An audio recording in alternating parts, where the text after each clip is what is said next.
was a bad binge eater. Every night, my wife works at night time, so every night was, a massive family share bag of Doritos, a block of Cadbury snack chocolate, maybe a couple of beers, some beef jerky. This is just after dinner, and God knows what else I've eaten through the day.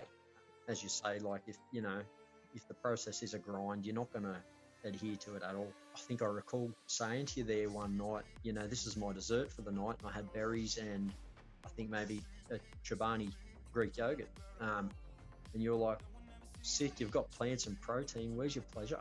And I'm like, it's all pleasure. What do you mean? You're like, bang a bit of chocolate in there. I'm like, how about a Tim Tam? And you're like, have two. I was like, sick.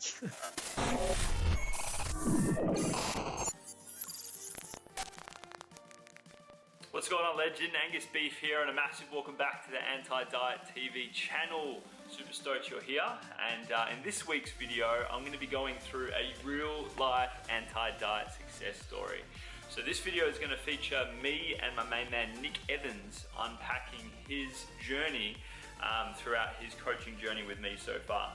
So we've been together for about 40-ish weeks, and basically I've taken him from someone who was a classic conventional dieter, basically going through the grind, trying a whole heap of different things, and just basically in the struggle bus scenario, and yeah, he was just not having a good time. So in this video, what we're actually doing is we're going to be breaking down the phases of how I approach working with him, so that way hopefully you can see what's possible when you approach your goals with an anti-restriction manner and with phases and with various processes in place that will allow you to be able to make approaching your goals in a much more manageable and enjoyable manner. So strap yourself in for some awesome real talk and insights. I've basically done a live recorded call with my main man Nick, so we're going to be breaking down his journey bit by bit. So make sure you watch all the way to the end, and let's get stuck in, fam. And here we are, my main man Nick. Thanks so much for dropping on for this this video call, man. I'm excited to chat with you. How you doing? No problems. Good, thanks. How are you? Man, good. And how exciting, dude, because in this video today we get to unpack your story.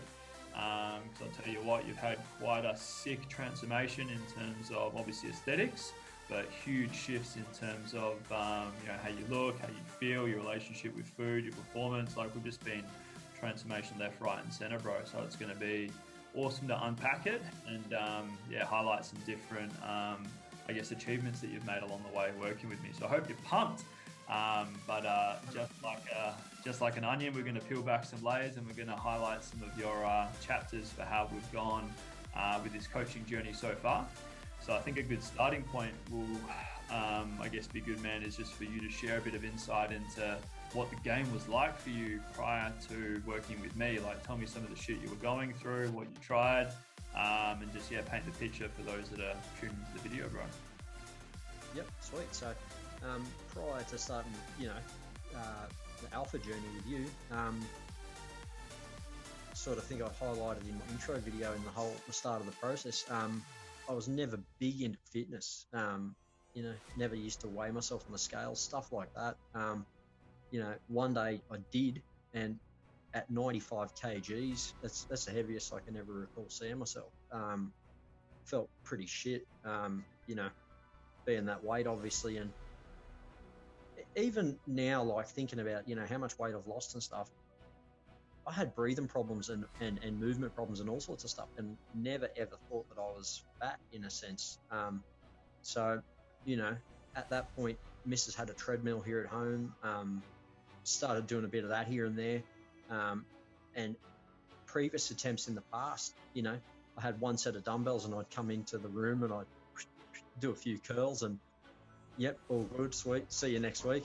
And that was it. I could never commit to anything in terms of, helping myself with, gaining better aesthetics or losing body fat or, any kind of aspiring better health sort of options. But, I kept to the treadmill thing for 20 minutes, half hour every day. And over the course of a couple of weeks, the weight started to shift. It was only minimal amounts, but it was enough to make me see like, hey, this is doing something, it's working. On top of that, I was a bad binge eater.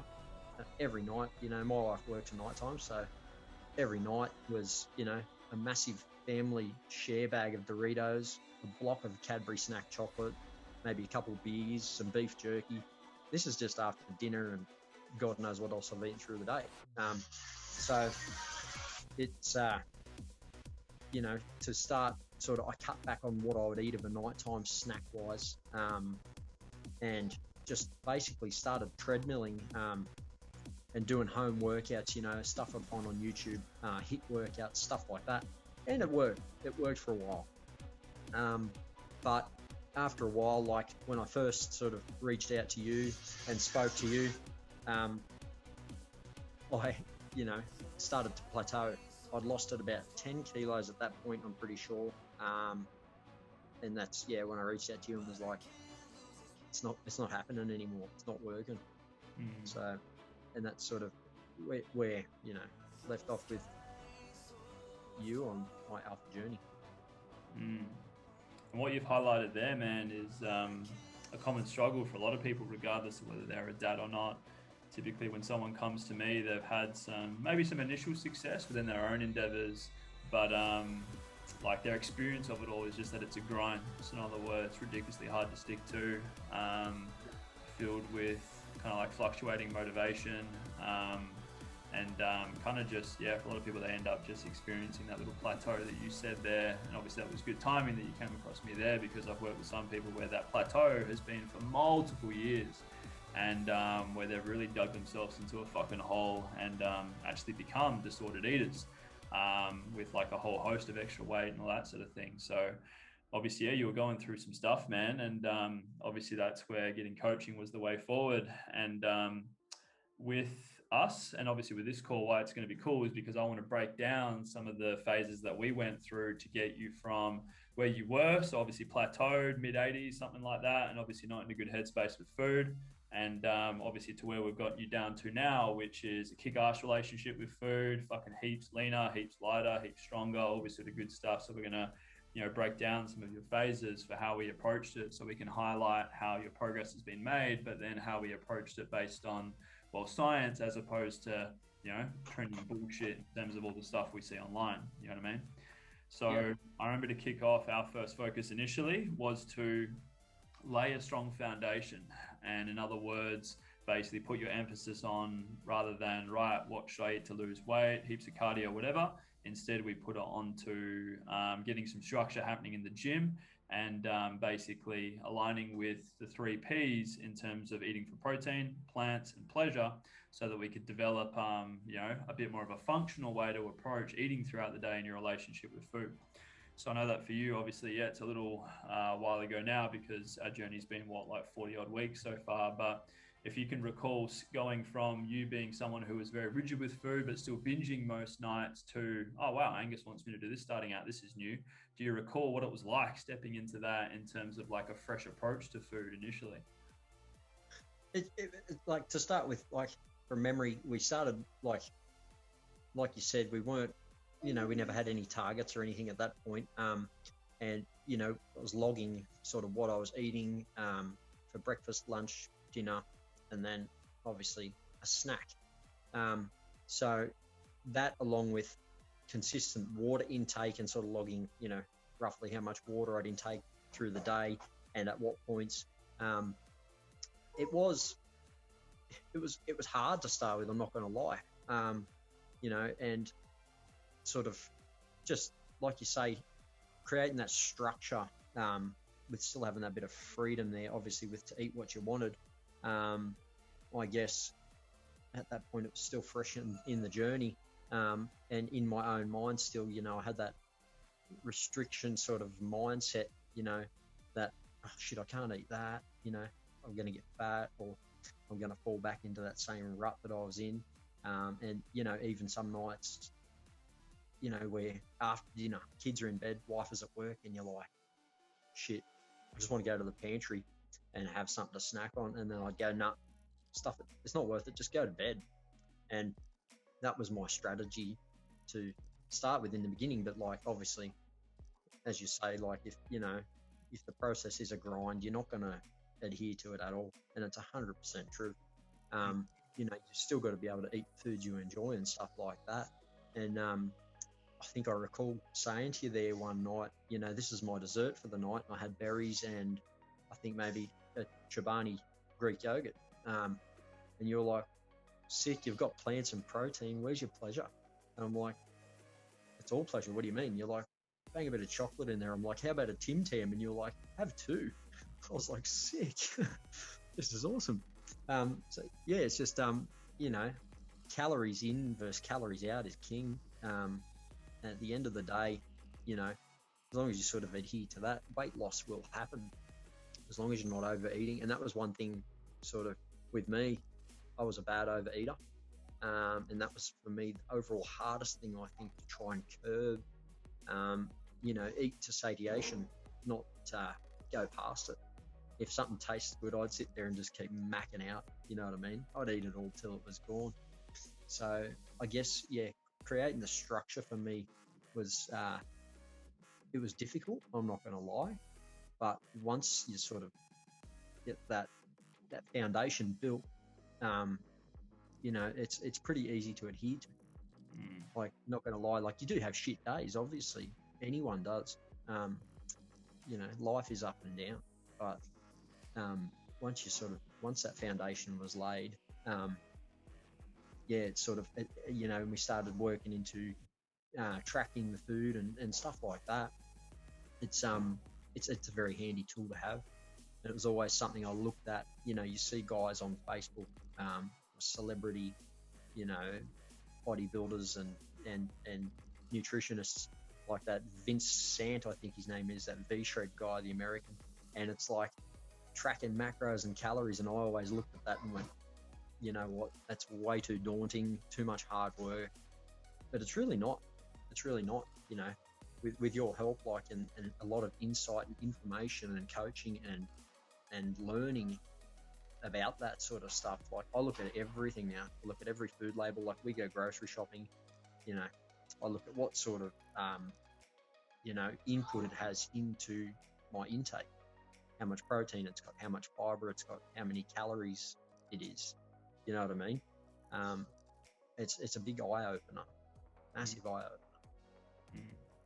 And with people are wondering why we sort of focus on this first, it's because I find that if someone has a fairly restricted, like a restrictive oriented outlook around food and history of binge and restrict and stuff like that, jumping straight into tracking is going to be a shit show. So in other words, they're going to struggle to take on tracking. They will likely undereat massively. They will just really struggle to have any sort of like wins with it. So that's why it's wise to focus on something like this first. So that way it creates the space for a decent structure and outlook to food where you don't feel deprived.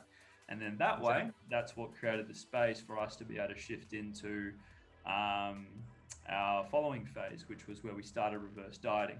So here was where basically, and what was cool was that with Nick focusing on the 3 Ps and some basic outlook on biomarkers, so things like giving a shit about sleep, and I've rammed that into Nick since day one because it's something that needs to be priority, because it's easy to focus on everything else in life and function on shit sleep. And if you're trying to get lean and keep muscle and feel good, if you got fuck all sleep, you'll feel like a zombie, and it's going to make losing fat very hard.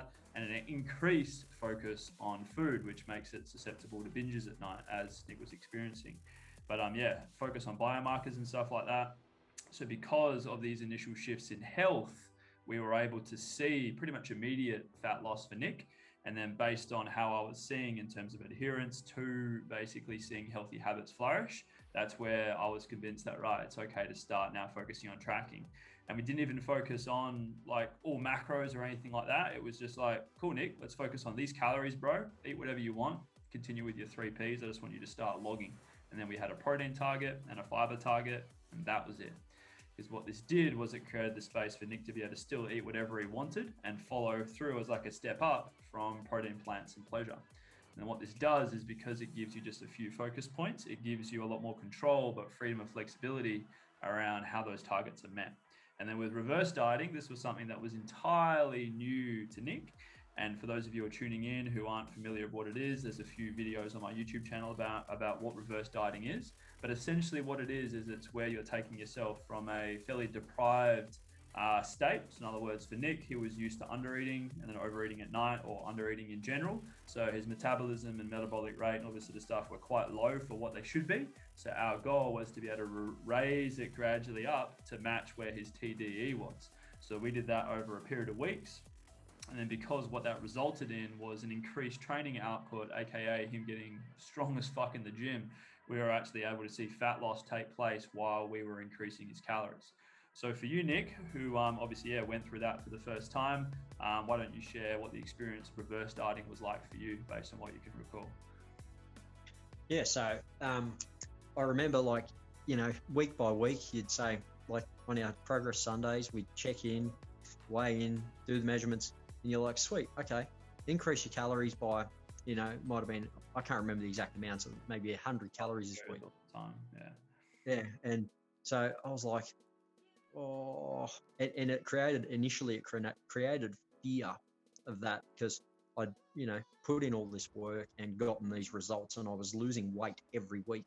And then when you were increasing calories, I remember I kept thinking to myself, fuck, this is going to be the week, I'm going to start blowing out. I'm going to put on weight. And at that point, I just had to trust in the process. Like, you know what you're doing. So I had to put, my mind at ease with just thinking that, you know what you're doing, trust the process, trust you. And I did. And I don't think there's a single week where I put on an ounce of weight or plateaued. And I got, to eat more food than I was eating ever. I think even some nights there, I was like, I've got 700 calories left for the day. What am I going to do with that? And so, you'd think up a nice constructive sort of dessert, get in the 3 Ps and, live happy. But, going to the gym and stuff like that, I've never done anything like that prior to this. Never stepped foot in the gym. So it was all new to me. But, the good thing about it was, if I was unsure of any of the exercises that I was doing and stuff like that, I always had you in the alpha group to sort of back that up. I could put video footage up. You'd say, hey, yep, looks good. Or no, you're doing this wrong. Try this, fix this. So that was really good, because I sort of didn't have a lot of confidence with, going into the gym. And I think I expressed that to you at one point. You were sort of like, you're there to do your stuff. If anyone else is going to sort of, pay attention to you, like, it's not going to be like that. They're going to be focusing on their own stuff. They're all there to do their own thing. You just do you. And so I was like, fuck, you know what? You're 110% right. But yeah, like in the gym too, like I'm that sort of person. I don't have a lot of patience, and I expect to be able to go in and do something perfect first time, or do something, really big first time. And sort of, it's not like that, you know what I mean? Like, my strength levels going into the gym, I think maybe first time I got on the leg press, maybe I was pushing 60 kilos, I think, or 80 kilos, and that felt massive for me. I was like, damn. And now, like, the last leg session I did, I think I'm up to 240 kilos on the leg press. So it's like, you know what I mean, gradually over time, and building up that sort of tolerance to it, I guess, and having a good intake, giving me the strength to do what I need to do in the gym. And, the results are phenomenal. Like, I got muscles and bulges, in places I've never ever seen them before.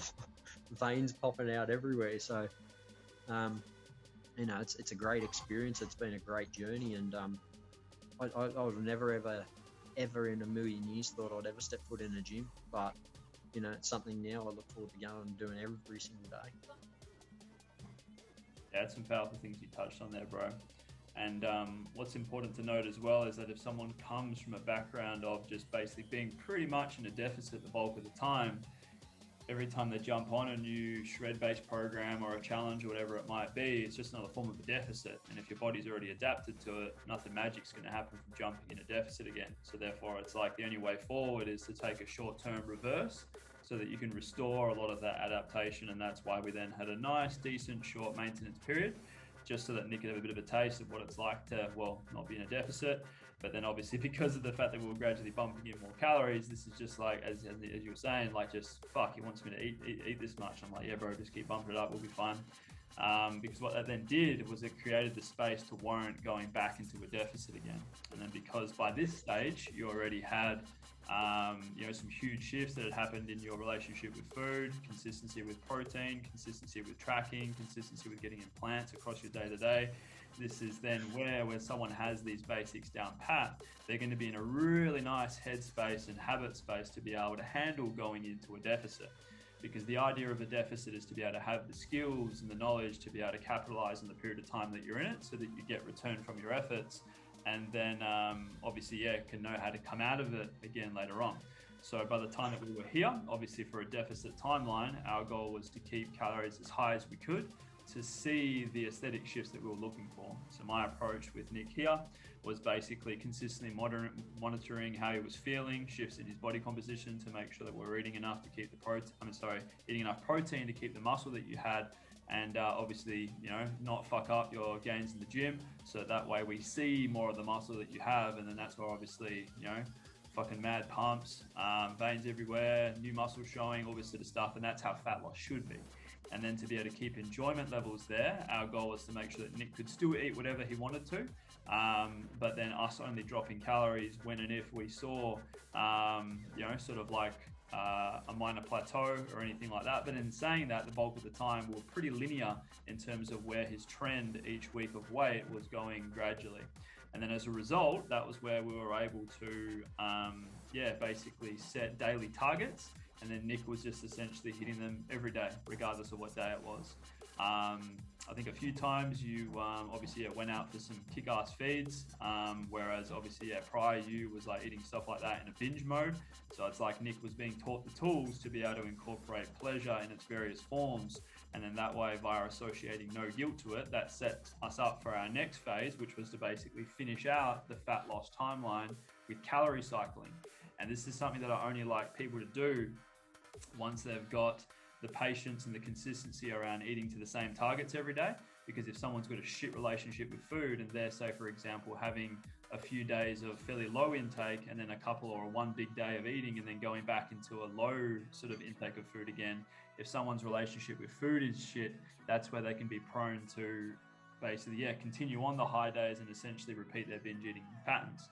So for you, Nick, obviously we introduced calorie cycling, and that was where I was like, right, bro, aim for this weekly target, spread it across the week however you want. And then we use that for a period of weeks to be able to get you down to basically 70 and to be able to finish out the deficit timeline. So why don't you share, I guess, how you found the tool that is calorie cycling, as opposed to, say, for example, hitting the same targets every single day. How did you find calorie cycling? Obviously, I'm a person who hates change. When you suggested it, I was like, can I trust myself? But that was the final test. Like, I think some days there even, I was eating sub 2,000 cal. Not out of fear, but I could find what I needed in the food I was eating, and still felt sufficed and full at the end of the day. And especially going to the gym and stuff like that, I was still getting in my protein and my fiber and drinking 3 liters minimum of water a day.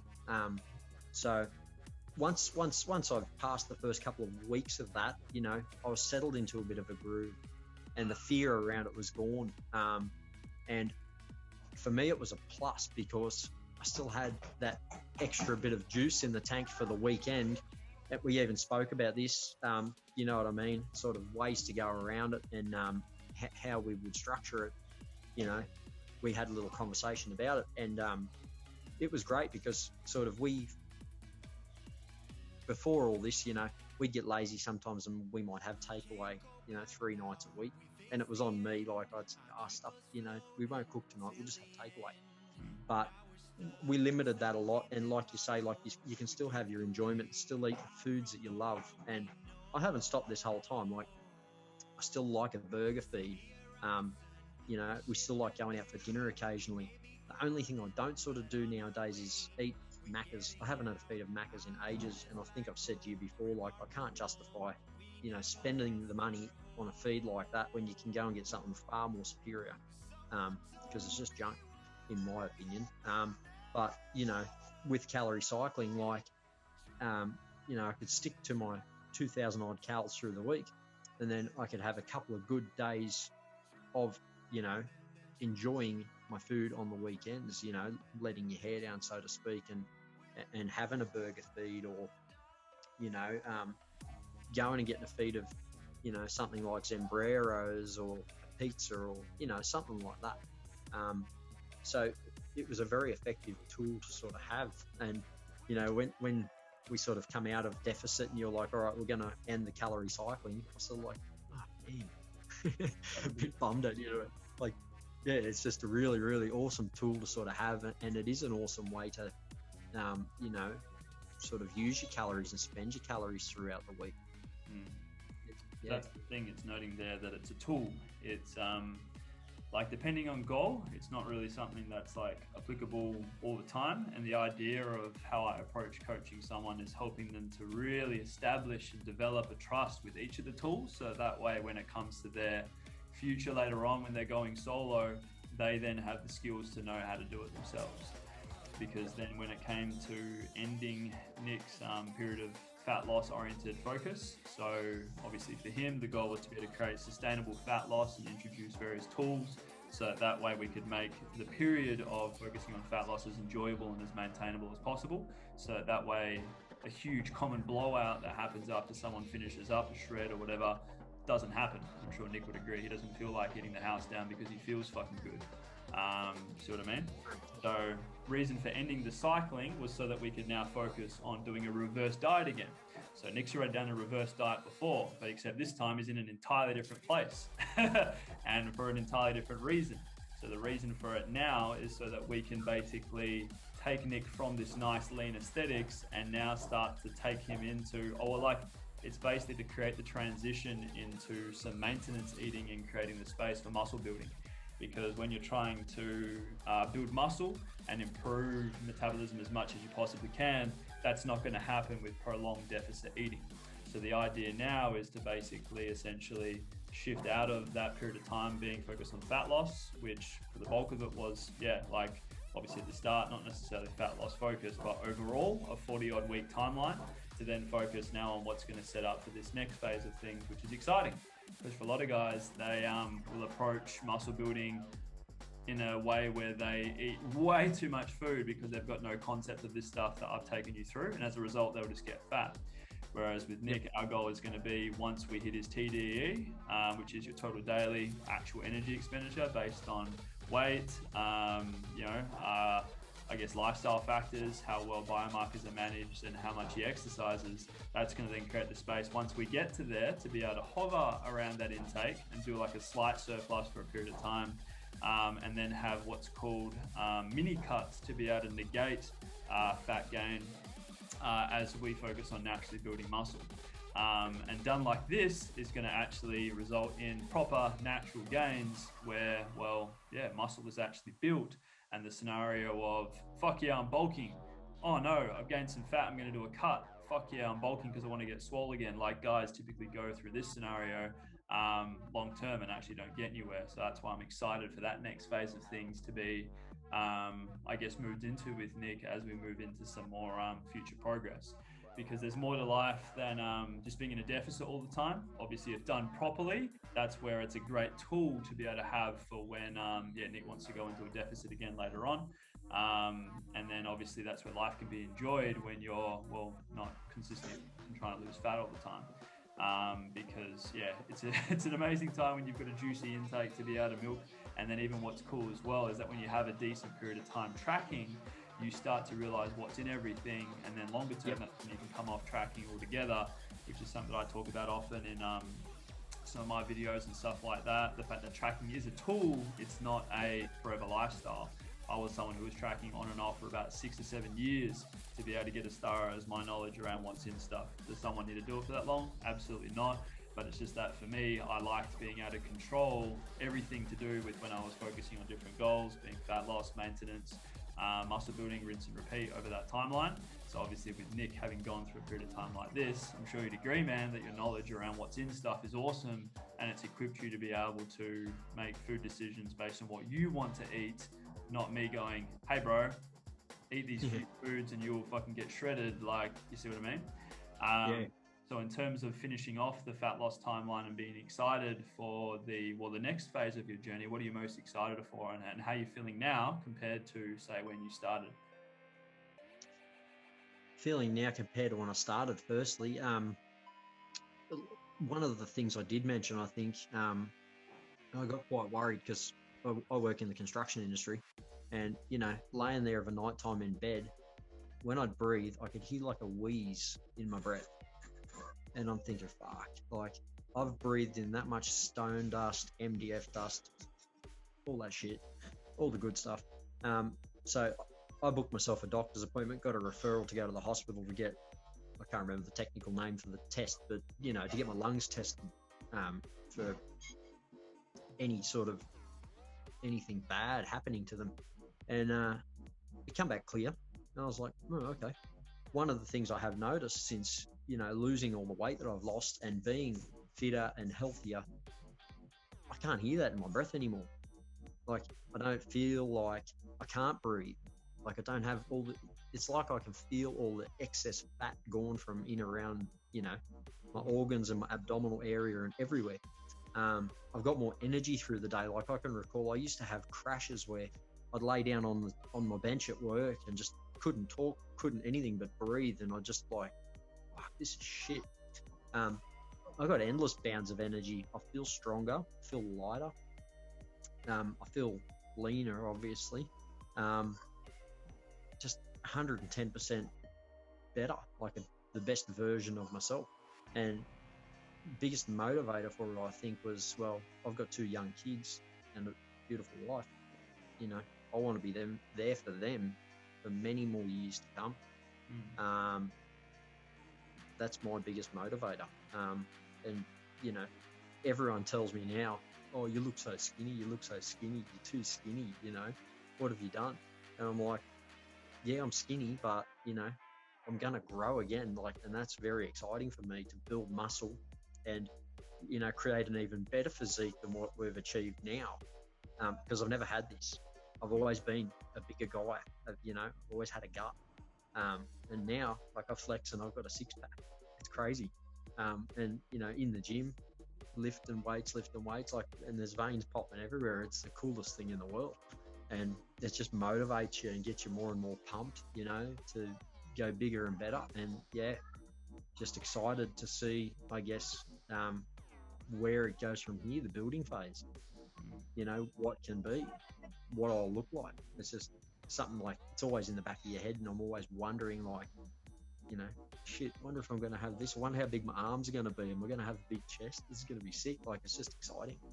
Yeah, it's so exciting, the road ahead. Yeah, 100%, man. That's the thing, like, what we've done is we've basically done a really good job of revealing existing muscle, hence why you're looking as you are. So then comes the fun part of being able to gradually add more muscle to that frame, minimizing fat gain associated with doing so. But then obviously when you do another mini shred later on, you fucking look jacked. Like, it's just simple. Because there's a solid amount of muscle there, as opposed to us not giving a shit about the approach whatsoever and trying to just do it quickly.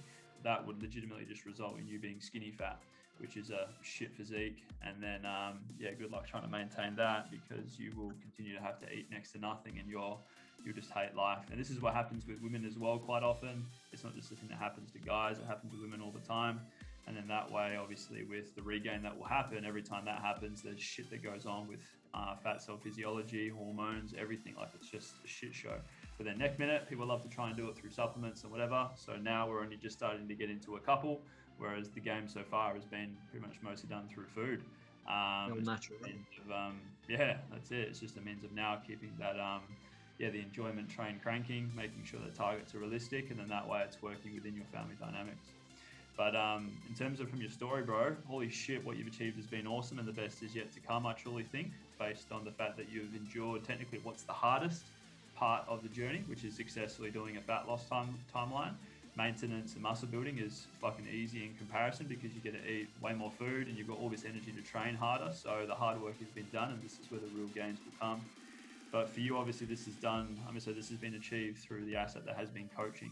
So I want you to put yourself back in the shoes of old school Nick. And basically, in terms of this question here, what I want you to do is give a word of wisdom, if you will, for the person that's watching this, who's considering whether getting coaching is going to be a good investment and something they should be a part of, and whether it's actually going to be worthwhile versus continuing to do solo. So in terms of a word of assurance and insight from you, how has coaching truly been a game changer for you, bro? Well, like I said, but prior to coaching, I'd plateaued. Everything, food choices, learning what's in your food, looking at your macros and your micros even. That's all stuff like I looked at prior to this and went, nah, that's not me. It's too hard. There's no way I could ever do that. And I'd never take the plunge, never stepped into it. Even mindset work. I'm a very negative person at heart, always have been, very negative, very angry.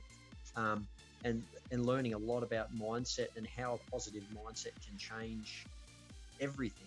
How you perform in the gym, your eating, your overall lifestyle, your overall outlook on life. It's just crazy. Like, yeah, I still get angry. Everyone does. Everyone's got emotions. You're only human. But like, you know, equipped with those tools, like to manage everyday stress and everyday hurdles and the way you look at things, makes things a lot easier. Having a positive mindset. And that's another thing that the coaching brings to the table. I don't think we really touch base on. But for anyone who is thinking about doing it, take the plunge, 110%. Like, I've lost to date now, 25 kilos nearly. It's a massive, massive change in my life. I've got more energy to be with my kids, more energy with my wife, and overall general, you know, through my job. My job's very physical. It's not something that's easy. If you're a lazy person and you don't think you can commit to it, you know, you've got to commit to it. You've got to be willing to put in the work, and you will get the results. 110%. Take the plunge. I did, and I've never been better off. I've never been happier. 110%. It's 110%. Every minute that you put into it, if you put the time in and you put the effort in, you're going to get the results. 110%.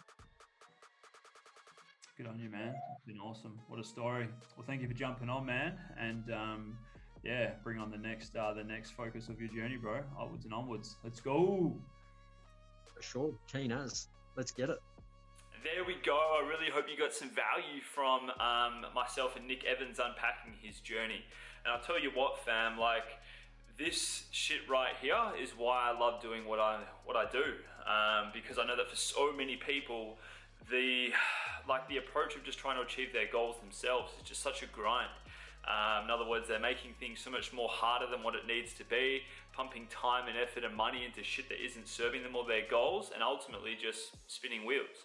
So if you got some value and some inspiration and hopefully some eyes open sort of scenario in terms of like how to approach your goals, but you don't know how to do this sort of stuff yourself, I'd highly encourage that you get in touch and check out some of my links in the video description.